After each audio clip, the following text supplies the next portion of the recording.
네, 패스트트랙 처리를 위한 여야 4+1 협의가 석패율제 문제로 진통을 겪고 있는 가운데 자유한국당이 비례정당을 만들겠다고 밝히면서 논란이 확산하고 있습니다.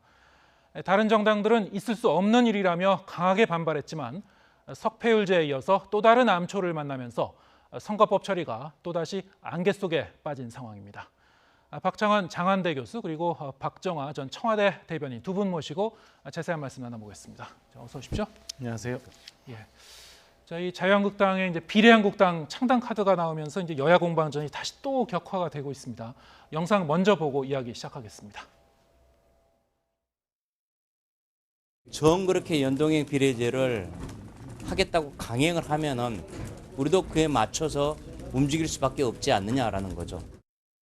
이런 발상까지 할 수 있다는 것은 국민들이 행사하는 투표의 무게와 가치조차 본인들이 얻을 의석수에 비하면 가볍게 본다는 것을 의미하는 것입니다.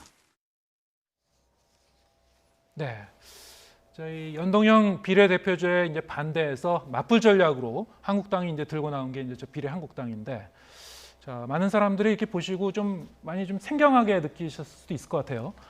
구체적으로 어떤 전략인지 한번 다시 좀 정리를 해보고 넘어가 볼까요? 네, 지금 이제 이번 선거법 개정의 핵심이 연동형 비례제 아니겠습니까? 네. 그러니까 그 동안에 양대 그 정당, 거대 정당이 얻은 득표수에 비해서 의석수를 너무 많이 가져갔다. 그러니까 예를 들어 국민의 지지를 10%를 얻은 당인데 실제로는 지역구에서 의석을 한두 석밖에 못 얻는단 말이에요. 네. 그러면은 나머지 8%에 가까운 지지율을 연동형으로 해가지고 비례해서 채워주자 이겁니다. 네. 자, 그렇게 되면은 현재 소수당인 정의당은 의석수가 늘어날 것이고요. 반대로 민주당이나 한국당 같은 경우에는 의석수가 다소 줄어들 수 있는 거죠.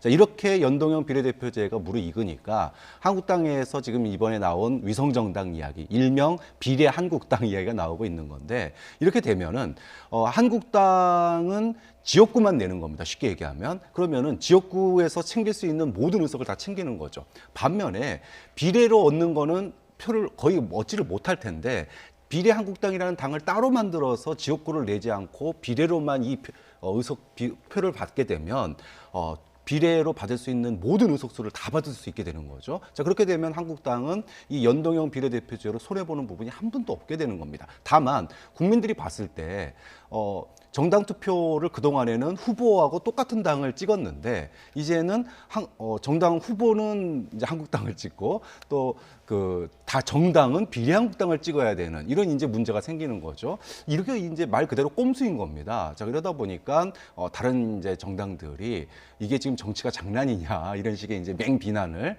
꼼수 정치다 이렇게 맹비난을 하고 나선 겁니다. 네.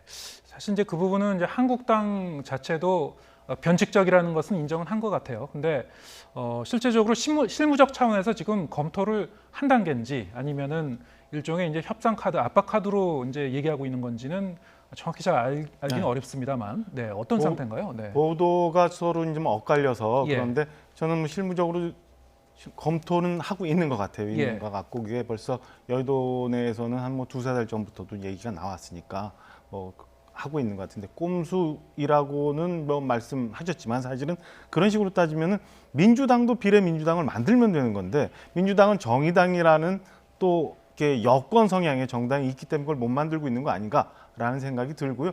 애초부터 시작을 하면 이게 지난 4월 패스트트랙에 올라갔을 때는 225석의 지역구와 75석의 비례가 있었어요. 그 상태로 간다면 그 연동형 비례제의 최초의 성격을, 그러니까 지역구 의석수가, 그러니까 전체 국회의원 의석수가 전체 정당의 정당의 득표를 반영하지 못하고 괴리가 너무 크다라는 걸 어느 정도 반영할 수 있지만, 지금 현재 지역구 수를 250으로 하고 나머지 비례를 50석, 그마저도 그 안에서 연동률이 적용되는 거는 30석, 그렇지 않고 지금처럼 하는 병립형 비례대표는 20석을 한다는 거 아니에요? 이러면 이미 연동형 비례대표제가 반영하고자 했던 애초의 목표는 없어지고, 지금까지 얘기 쭉 되었던 것처럼 국민들이 여야 모두 비판하는 것처럼 이 누더기 선거법이 되고 계산조차 어려운 선거법이 아니냐, 이런 얘기를 할 수밖에 없는 거거든요.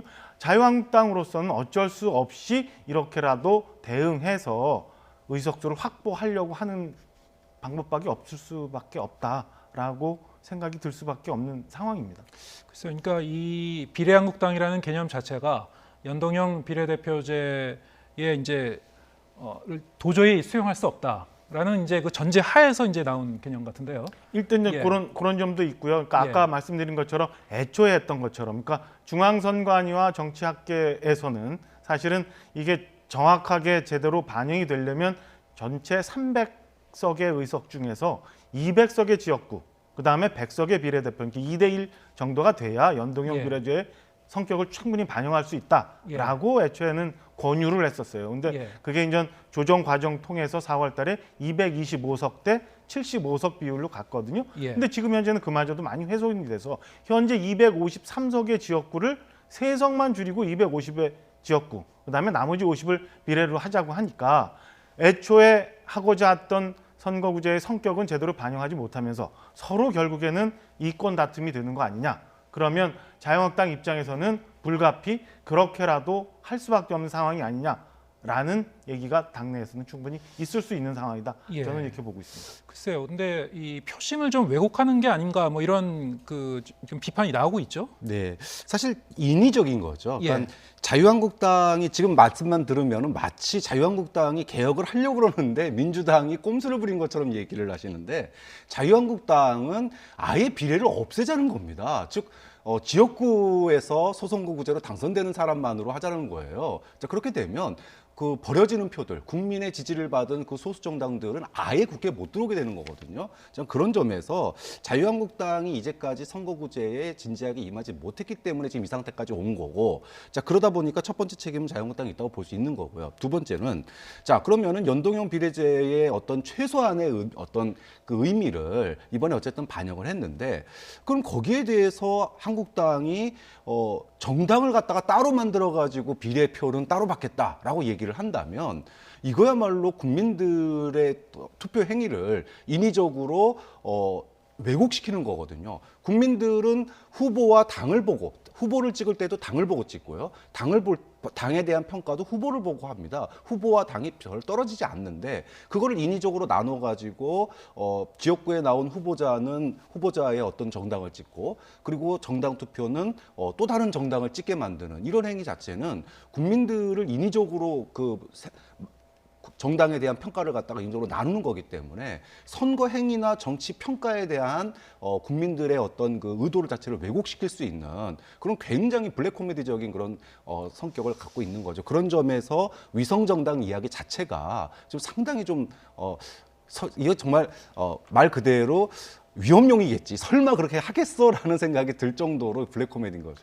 교수님 설명대로 하면은 충분히 그렇게 이해가 될 수 있는데요. 사실은 이게 중간 과정이 생략돼 있어서 그래요. 아까 말씀드린 것처럼 200대 100석으로 중앙선관위가 권유한 대로 만약에 선거 제도를 금년 초에 그렇게 만들었다라고 한다면 이런 논란이 없었을 거예요. 그리고 최소 225대 75의 지역구 비율을 갖고 선거구제를 논의를 한다면 이런 논란이 없을 거예요. 근데 그게 어느 날 오다가 4월 달에 올라갔던 패스트트랙 법안이 225대 75의 법안이 오다가 최근에 갑자기 250의 지역구가 돼버리고, 이거는 물론 민주당 내 지역구를 갖고 있는 의원들의 반발이 내부적으로 있었으리라고 저는 봐요.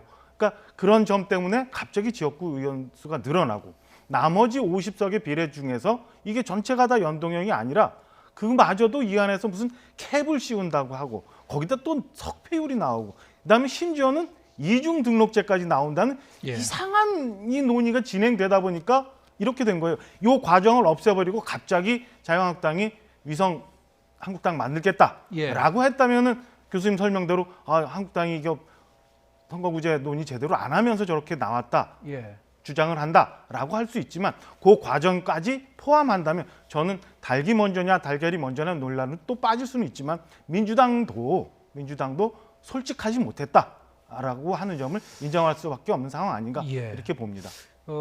그런데 이 비례한국당 카드 자체가 현실적으로 실효성이 있다고 보십니까? 저는 선거라는 거는 국민들한테 감동을 주고 예. 이에 따라서 표를 받는 거잖아요. 예. 근데 그러면 정석대로 저는 국민들한테 호소를 하고 진행하는 게 맞다고 저는 봅니다. 그래도 최대한의 표를 의석을 받을 수 있다고 보는데 이렇게까지 가는 게 꼭 옳다 그르다라고는 할 수 없지만 아까 말씀드린 것처럼 예. 자유한국당의 입장으로서는 충분히 검토해 볼 수 있는 카드다라는 생각을 해요. 현실적으로 이제 두 가지 전제가 있어야 될 것 같은데요. 일단 지역구는 한국당에 투표하고 비례대표는 이른바 이제 비례한국당에 투표를 유도를 해야 되는데 그렇죠. 유권자들이 또 그대로 따라갈지 이것도 이제 사실은 봐야 되는 거고 또 실제적으로 보면은 한국당이 이제 비례한국당의 이제 선거 운동을 하기가 좀 현실적으로 법적으로 어렵다라는 지금 그 지적도 나오고 있고 여러 가지 좀 변수가 있을 것 같습니다. 사실은. 네. 그럼에도 불구하고 예. 저는 굉장히 현실화될 수 있는 예. 유혹적인 면들이 많이 있다고 봐요. 그러니까 비례한국당 얘기가 사그라들지 않는 겁니다. 일단 첫 번째로는 지금 이제 그 소위 캡을 씌우거나 네. 그러니까 소위 말해서 연동형 비례제의 실질적인 효과를 감소시키는 것 효과를 지금 실제로 누리고 있고요. 예. 그 다음에 두 번째로는 정당 투표에서 그 소수당이 갖는 그런 것들을 실제로 만약에 정말 비례한국당이 만들어진다 그러면 말 그대로 소수당에 돌아갈 비례 의석수를 확 줄여버리게 되는 거거든요. 좀 그런 점에서 굉장히 위력적이고 또 하나는 선거에서 한국당이 이제까지 계속 논란이 되어 왔던 게 공천 잡음이었습니다. 예. 자, 그런데 비례한국당을 만들게 되면 소위 50% 물갈이를 한다고 그랬는데 이 당에서 나가야 되는 분들을 갖다가 그 비례한국당의 비례로 쫙 넣어버리게 되면 상당히 잡음 없이 공천을 갖다가 넘길 수 있는 그런 이점도 있기 때문에 선거법상의 그 다른 당 선거 운동을 못 해주는 것들이야 요즘에 얼마든지 SNS 선거 운동이 가능하기 때문에 충분히 건너뛸 수 있다. 좀 그런 점에서 보면 만약에 4+1 쪽의 어떤 지금 현재의 연동형 비례제가 강행된다 그러면 한국당으로서는 얼마든지 현실화할 수 있고 유혹적인 메리트가 많이 있다. 하지만 이거 자체가 국민들의 어떤 투표 행위, 정치 행위 자체를 갖다가 왜곡시킨다고 하는 점에서 두고두고 이제 논란이 나올 수 있는 여지가 있다. 이런 평가를 네, 했습니다. 그렇기 때문에 이제 한국당을 제외한 다른 정당, 특히 뭐 민주당 쪽에서는 상당히 좀 경계하고 있는 것 같고요.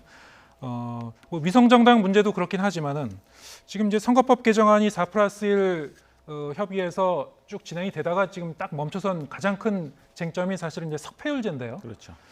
자, 이 석패율제가 사실 모처럼 그 한국당을 제외한 다른 야당들 그 정치 그룹에서 이른바 이제 3+1이라고 그랬죠. 3+1에서 이제 단일안을 내놨는데 민주당은 이제 딱 선을 그었어요. 이거 수용 불가라고. 이렇게 극구 받지 못한다. 왜 그랬을까요?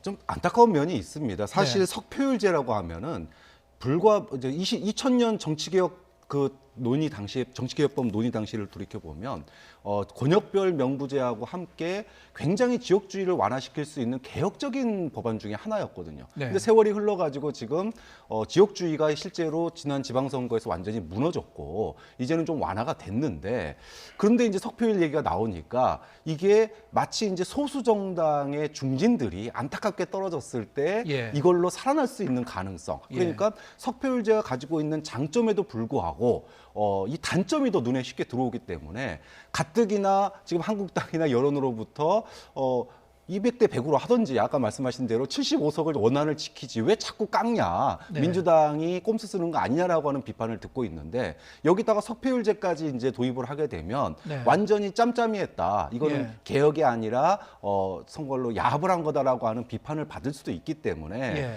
이 석패율제에 대해서 굉장히 곤란해하고 있는 면이 있어요. 예. 자, 그런데 좀 넓게 봐야 된다고 생각합니다. 지금 당장으로는 의석수 한두 석, 석패율 그다음에 큰 국면에서 민주당이 좀 손해를 보더라도 어차피 연동형 비례라고 하는 그 원칙 이거를 갖다가 통해서 소수 정당이 그동안에 지지받은 만큼 의석수를 못 가진 면들을 보완해주고자 하는 것이 선거법 개혁의 핵심이라면 큰 틀에서 좀 민주당이 좀 양보를 할 필요가 있지 않느냐. 네. 특히나 지금 바른정당하고 소수당에서 중진들로 석패율제 차지하지 않겠다. 네. 여성이나 청년들, 정치인들 단서 조항까지 달겠다고 그랬죠. 그 정도라면은 예. 저는 다소 좀 그 민주당이 손해를 보더라도 명목. 예. 명분 이런 것들을 가지고 선거 개혁을 하는 거기 때문에 좀 들어줄 필요가 있다고. 민주당도 사실은 이제 솔직히 얘기하면은 의석수 때문에 지금 걱정이 돼갖고 못 받겠다 이런 그런 거죠. 예. 속내는 그런 거예요. 그러니까 명분상으로는 그 군소야당의 중진들이 예. 지역구에서 떨어지고 난 다음에 올라가는 거는 안 된다라고 하지만 사실은 석패율제를 반대하고 있는 대다수의 민주당 의원들을 보면 수도권 중심이거든요. 예. 우리나라 국회의원이 이제 소선거구제를 택하고 있으니까 지역구내에서 1등한 후보만 되는 거예요. 근데 지난 20대 총선만 보더라도 인천 부평에서는 23표 차로 당락이 결정이 됐단 말이에요. 그리고 이번 내년 총선마저도 굉장히 초박빙적이 굉장히 많을 텐데 그러면 당락과 상관없이 석패 비율에 올라갈 수 있는 자격을 획득하기 위해서 나머지 군소야당 후보들이 굉장히 많이 열심히 뛰면은 예, 끝까지 오히려 완주하게 되면 예. 완주하고 그다음에 1%라도 더 얻고자 노력을 하면 이 초박빙 지역에서 민주당이 불리할 거다. 그렇죠. 그래서 당락이 바뀔 수도 있다는 우려를 갖고 있기 때문에 이걸 반대를 하는 거거든요. 네. 그러니까 애초에 말씀하셨던 것처럼 석패율제라는 게 굉장히 개혁적인 선거 제도다라고 했던 것들을 이 몇 달 지나고 나서 민주당이 이렇게 저렇게 뒤죽박죽하면서 지금 이런 굉장히 난감한 상황에 빠져버린 예. 거예요. 이런 면에 대해서 솔직하게 얘기를 하고 아예 그것도 아니라면 석패율을 받던가 예. 그렇지 않으면 원안대로 뭐 애초에 올라갔던 225대 75를 하고 난 다음에 민생법안도 처리하고 예산 부수법안도 처리하고 하면 되는데 그게 안 되고 있으니까 지금 국회반찬도 열지 못하고 이런 예. 상황이 온 거죠. 자, 이게 논의가 이렇게 좀 지지부진하고 이제 민주당도 이렇게 좀 난감하다 보니까 연동형 상한도 그랬고 이제 석패율제도 그렇고 이제 국면을 계속 전환시키면서 새로운 카드를 계속 좀 꺼내고 있어요. 좀 입장 변화가 좀 잦은 게 아니냐 뭐 이런 얘기도 나오고 있고요.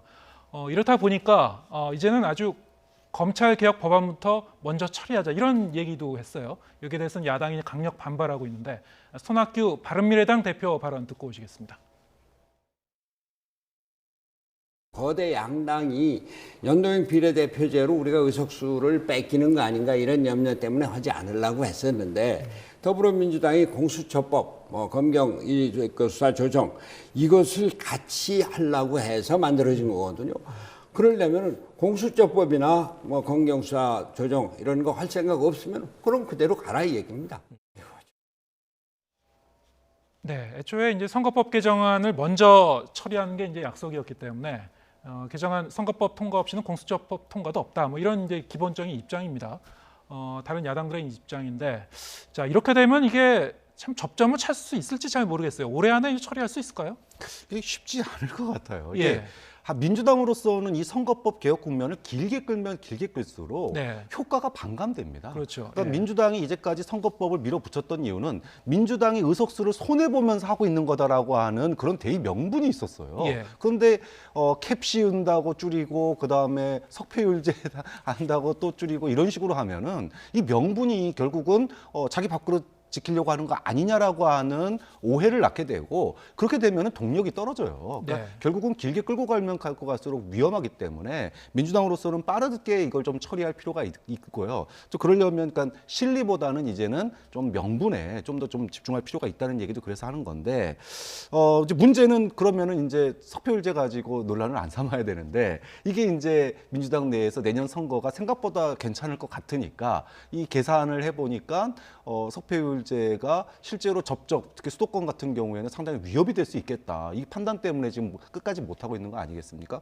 근데 여기에 연연하면은 결국은 선거법 못 하게 되는 거고 선거법을 못 하게 되면은 공수처법도 안 되는 거예요. 그렇게 되면 다음 총리 인선도 지금 이제 얼마 안 남은 상황, 이제 투표도 해야 되는데 예. 소수 야당의 협조를 받지 못하면은 결국은 이번 전국에서 아무것도 얻지 못하고 빈손으로 지금 돌아가야 되는 상황이 될 수도 있거든요. 좀 그런 점에서 민주당이 너무 좌면우고하지 말고 원칙에 조금 더 가깝게 그리고 원칙과 명분을 가지고 정면 돌파를 해야지 이것저것 의석수 계산하고 그 다음에 잔머리 굴리고 이러면은 오히려 그러다가 역풍을 맞을 수도 있다. 좀 그런 점에서 빠르게 좀 국면을 전환시킬 필요가 있다고 봅니다. 이미 지역구에서는 17일부터 이제 총선 입주자들이 이제 예비 후보 등록해서 움직이고 있는데 선거구제가 어쩌면은 연말을 좀 넘어갈 수도 있을 것 같아요. 이제 일주일밖에 안 남았지만 좀 전에 우리 손학규 대표 봤지만 이 선거구제가 시작이 손학규 대표가 한 1년 전쯤 있었던 단식에서부터 시작이 됐던 거예요. 그러니까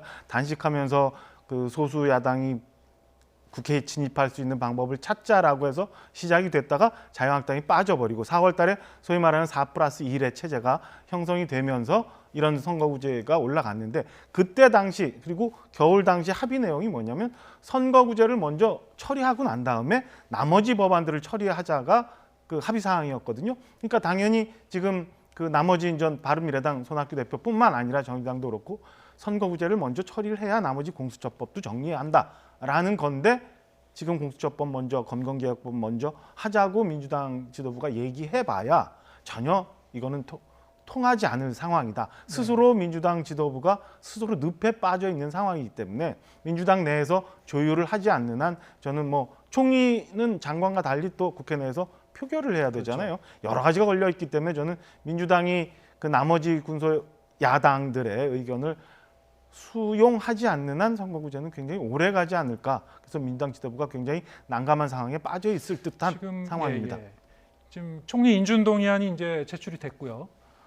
그러면은 통상 한 2, 3일 내에 이 청문 특위는 이제 자동 구성되면서 각 당이 그 청문 위원들 그 명단을 이제 제출하지 않습니까? 근데 지금 이제 자유한국당 같은 경우는 그 정세균 총리 후보자에 대해서 상권 분립의 정신을 이제 훼손하는 거다. 그래서 좀 굉장히 반대하는 입장이고 모르겠습니다. 지금 그 위원 명단을 한 월요일쯤이라도 이제 제출할까요?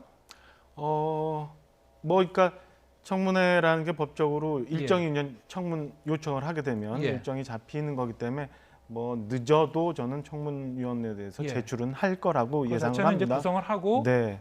청문회를 해서 이제 반대하더라도 거기 가서 반대를 할지.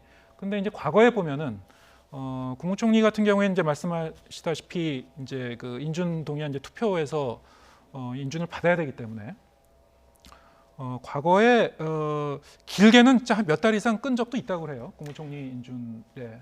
과거 기억에 보면은 몇 예. 달 동안 서리 임명자로서 예, 예, 이렇게 예. 일을 했던 경우도 있는데 지금도 만약에 국회 내 상황이 굉장히 지금처럼 이렇게 경색된 국면으로 지나간다면 어쩌면 저런 점도 그런 상황도 배제할 수는 없을 듯합니다. 그러니까 굉장히 자유한국당으로서는 총리 인준에 대해서 이 전국을 이끌어가는데 예. 한쪽으로 그 투쟁할 수 있는 동력 중에 하나이기 때문에 예. 그런 상황을 몰고 갈 수도 그걸 하나 있다고 이제 저는 협상 생각. 카드로 쓸 수 있는 그렇죠, 거죠. 자유한국당 충분히. 입장에서. 근데 이제 민주당 쪽에서 이제 더더욱 이제 난감해지는 건데 사실 그 정세균 총리 후보자에 대해서 4+1 그 야당 정치그룹 안에서도 일부 이제 비판적인 의견이 좀 있는 걸로 알고 있고요. 그러면 당연히 자유한국당의 협조가 이제 필요한 입장인데 지금 이제 말은 안 통하고 있고 이게 패스트트랙 법안하고 이제 맞물리면서 점점 더 이제 복잡한 이제 고차 방정식이 되는 것 같습니다. 네, 사실은 패스트트랙이나 뭐 이런 거하고 연관을 안 시키면 네. 삼권 분립 뭐 논란이 있고 어쩌고 하지만 어쨌든 국회에서 투표를 통해서 의장 선거를 하지 않았습니까? 예. 그랬던 분이기 때문에 통과가 그렇게 어려운 상황은 아니라고 봐요. 근데 다만 지금 말씀하신 것처럼 극한적인 대립 상황이 되고 예. 특히나 지금 4+1 안에서도 삼권 분립 문제의 어떤 문제 제기를 하면서 반대하는 목소리가 지금 나오고 있는 상황이라면 이렇게 되면은 정말 이건 어떻게 될지 모르는 거거든요. 예. 그렇죠? 그렇게 됐기 때문에 제가 아까 선거법과 패스트트랙 이런 부분들에 대해서 굉장히 템포를 빠르게 가져가지 않으면 정말로 좀 총리 이 인준부터 시작해서 모든 것들이 정말 복마전처럼 얽히면서 남마가 어떻게 꼬일 수 얽히면서 있다. 굉장히 예. 스텝이 꼬일 수 있는 그런 상황이 될 수 있다고. 예. 이 얘기는 이제 조금 있다가 또 좀 총선하고 이제 다 연결되는 부분이기 때문에 일단 그 한국당 내부 상황 잠깐 좀 얘기하고 그 얘기 또 해보겠습니다. 얼마 전에 이제 한국당의 총선 기획단이 이제 지도자급 정치인은 전략 지역에 출마하라 이렇게 공고를 했습니다. 하지만 홍준표 전 대표, 김태호 전 경남도지사는 이제 받아들일 것 같지 않은 그런 분위기예요.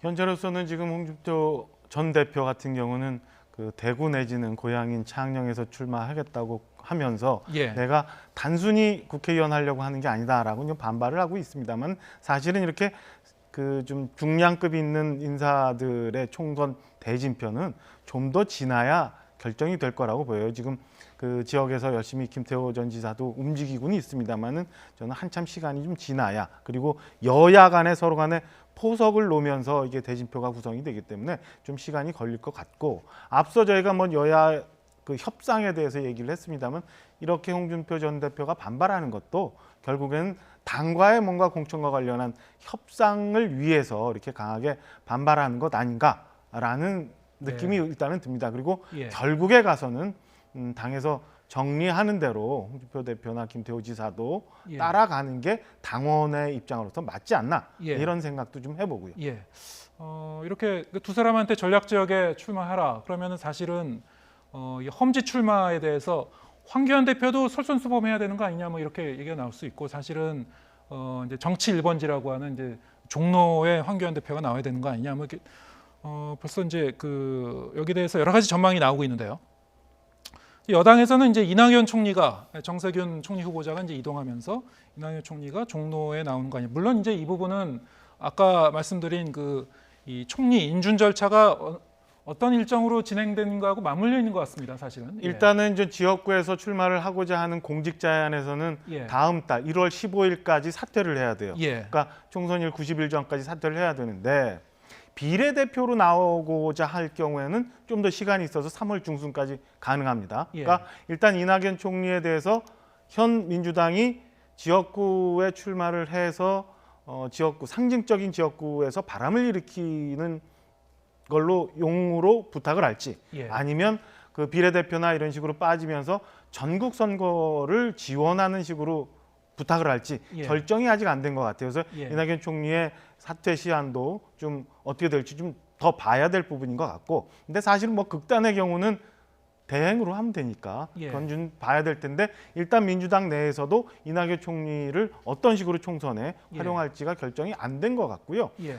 이낙연 총리가 만약에 종로나 뭐 지역구를 선택하거나 뭐 이런 문제는 조금 보더라도 자유한국당 입장에서 황교안 대표의 경우는 저는 험지나 상징성이 있는 종로나 이런 지역에 출마하는 게 거의 당위 정도로 생각하고 받아들이고 해야 되지 않을까. 그러니까 지금 당이 처해 있는 상황이나 전국에서의 총선 전략상으로 보면 그냥 그 전국 선거를 지원하면서 당 대표로서 비례대표 등록을 하는 거는 그 지금 처해 있는 당이 헤쳐나갈 수 있는 국면을 충분히 헤쳐나가는데 부족하다라는 생각이 저는 개인적으로 들어요. 그래서 예. 황교안 대표 같은 경우도 특정 지역에 상징성 있는 지역에 가서 그 험지를 뚫고 나가는 역경을 보이면서 나머지 제 후보들이 자유한국당의 모든 후보들이 총선에 좀 더 올매진할 수 있도록 바람을 일으키는 게 맞지 않나. 그래야 총선도 넘어가고 이후에 본인이 대선까지도 예. 갈 수 있지 않나라는 생각을 해봅니다. 예. 좀 말씀 듣고 보니까 사실 이제 한국당 입장에서는 만약에 이낙연 총리가 종로에 나오는 걸 원치 않는다면 뭐 지연시킬 수도 있는 거 아닙니까? 그 총리 인준에 대해서 예, 예. 뭐 충분히 그럴 수도 있죠. 충분히 예. 그럴 수도 있는데 자유한국당이 이제 총리 청문회나 인준을 늦춘다 하더라도 현재 뭐 총리가 공석으로 있다고 해서 뭐 국정이 완전히 마비되거나 예. 그런 상황이 오지는 않을 테니까 예. 민주당으로서는 이낙연 총리를 지역구로 활용하느냐 아니면 예. 비례로 활용하느냐 결정이 되고 난 먼저 다음에 사퇴하고 하지 공석으로 둔 않을까. 다음에. 근데 예. 이것도 좀 더 들어가면 민주당 내에 헤게모니 싸움도 약간 영향을 미칠 것 같아요. 예. 현재로서는 이해찬 대표가 이제 과연 이년 총선을 전체 얼굴로 해서 예. 총선을 진행할 건가? 아니면 새로운 얼굴, 이낙연 총리 같은 새로운 예. 얼굴을 통해서 총선 전략을 짤 건가? 예. 이런 것도 당내에서 약간의 헤게모니 싸움도 좀 있는 것 같은 예. 그냥 느낌도 있어서 전체가 이것도 굉장히 복합적으로 예. 돌아가지 않을까 예상을 합니다. 어쨌든 이제 그 차기 대권 주자 선호도 조사에서 보면은 이제 1위와 2위를 이제 계속 달리고 있는 두 사람이기 때문에 과연 이제 종로에서 이제 빅매치가 성사가 될지 어떻게 전망하십니까? 좀 빅매치 그렇게 생각보다 쉽지도 않을 거라고 봅니다. 예. 그러니까 이낙연 총리와 황교안 대표가 붙는다. 그러면은 두 사람 중에 한 사람은 떨어질 수밖에 없고요. 네. 그럼 굉장한 치명타를 리스크가 입어요. 좀 크죠. 지금 황교안 대표 같은 경우에 거의 뭐 지금 그 소위 태극기 부대와 한 몸이 되다시피 하면서까지 당 내의 어떤 그 지지 리더십, 그 다음에 대선까지 당을 이끌고 가겠다라고 하는 의지를 보이고 있는데 예. 만약에 총선에서 정말 나갔다가 떨어진다. 상상도 할 수 없는 일이 벌어질 겁니다. 그럼 그 뒤에 한국당은 정말 새로운 또 다른 폭풍 속에 휘말리게 되거든요. 예. 그런 그 모험을 과연 할 수 있을까? 예. 좀 그런 점에서 결코 쉽지 않은 선택이다. 험지라는 게 물론 상징성이 있기 때문에 우리가 종로라고 하는 것을 얘기하지만 예. 그렇다고 뭐 종로 나왔던 분들이 다 서울시장하고 대통령 된 건 아니잖아요. 예. 강북 지역이나 이런 정도 선에서 어떤 그 소위 벨트 형성 이런 중심 지역으로 갈 수도 있는 부분이기 때문에 예. 저는 그 이낙연 총리도 지금 어떻게 될지 모르는 상황이고요. 예. 또 설사 아까 말씀하신 대로 한국당에서 이낙연 총리를 종로 못 나오게 하기 위해서 꼼수를 쓴다 그러면은 이낙연이 안 나오면은요 여기에 정계 출마 안 하겠다고 설마했던 임종석이 나올 수도 있는 거예요. 좀 그런 점에서 본다 그러면 다시 나올 수가 있을까요? 약간 예. 그럴 정도의 어떤 그 정말로 새로운 인물이 나올 수도 있는 거기 때문에 네. 이게 꼼수로 해결되는 문제는 아니다. 정면 예. 돌파를 해야 되는데 빅매치 성사는 그만큼 양 당의 대선 가장 유력한 대선 후보들의 크나큰 상처를 입을 수 있기 때문에 쉽게 생각보다 그런 빅매치가 나올 가능성은 조금 전 낮다고 봅니다. 네. 그럼에도 불구하고 과거에 이제 이 종로 정치 1번지 종로에서 나와서 당선된 다음에 대권에 도전해서 크게 성공한 사례들이 있었죠. 가깝게만 해도 지금 노무현 대통령도 종로 지역구를 갖고 계셨고 예. 이명박 대통령도 종로 지역구를 갖고 계셨고요. 그렇게 예. 해서 전 대통령까지 갔었죠. 그러니까 종로라는 상징성이 갖고 있는 게 굉장히 크기 때문에 종로 선거가 어떤 식으로 진행되느냐에 국민적 관심이 있을 거고 저는 최종적으로 어떤 후보들이 종로에서 부딪힐지는 아직은 모르겠습니다만 네. 종로 선거 결과는 전국 총선 결과와 비슷하게 가지 않을까라는 생각을 해봅니다. 그리고 전국적인 지명도를 갖고 있는 두 분 같은 분들은 사실은 지역구의 활동보다는 전국 성향의 영향을 받기 때문에 네. 종로 같은 상징성을 갖고 있는 몇몇 지역구는 저는 그 대진표는 3월까지도 가서야 예. 윤곽이 드러나지 않을까 이렇게 예상을 하고 있고요. 예, 알겠습니다. 그런데 이제 이 모든 것이 일단은 지금 그 멈춰선 국회가 다시 돌아가야지 그 다음 단계를 알 수가 있는 건데요. 모르겠습니다. 이제 국회 본회의가 다음 주에라도 열릴 수 있을지 지금 여러 가지 상황으로 보면 좀 상당히 좀 장기화될 그 조짐이 보이는 것 같은데요. 지켜봐야 될 것 같습니다. 자, 오늘 전국 상황 박창환 장한대 교수 그리고 박정아 전 청와대 대변인 두 분과 함께 말씀 나눠봤습니다. 고맙습니다.